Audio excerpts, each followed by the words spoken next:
તરફ deputy CM હર્ષ સંઘવીની ST વિભાગના કર્મચારીઓને મોટી ભેટ અને પ્રથમ બેઠકમાં જ 36,000 કર્મચારીઓ માટે મોટો નિર્ણય લીધો છે।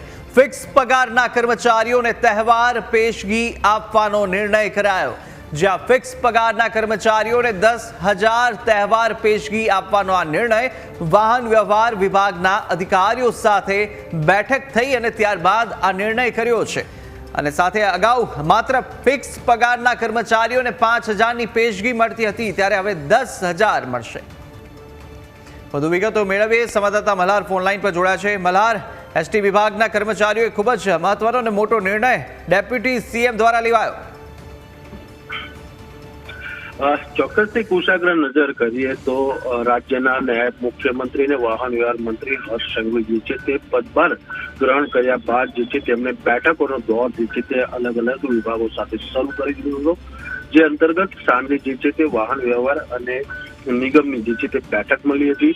આ બેઠકની અંદર તેઓ જે છે તે દિવાળી પહેલા જ એસટી વિભાગમાં ફરજ બજાવતા કર્મચારીઓને દિવાળી સુધરે તે પ્રકારનો મહત્વનો નિર્ણય જે છે તે હર્ષ સંઘવી દ્વારા કરવામાં આવ્યો છે।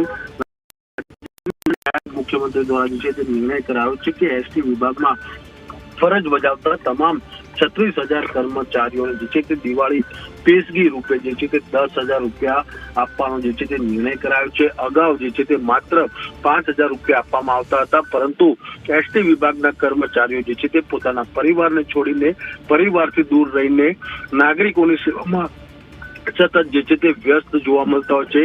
દિવાળીના તહેવારમાં નાગરિકોનો તહેવાર ન બગડે તે માટે એસટી વિભાગના કર્મચારીઓ રાત દિવસ જે છે તે રોડ ઉપર જે છે તે બસનું પરિવહન કરે છે, તેને ધ્યાનમાં રાખીને રાજ્યના નાયબ મુખ્યમંત્રી અને વાહન વ્યવહાર મંત્રી હર્ષ સંઘવી જે છે તે આજે બેઠકની અંદર આ નિર્ણય કર્યો છે ને તેમના નિર્ણયને લઈને કર્મચારીઓમાં પણ ભારે ઉત્સાહ જોવા મળી રહ્યો છે।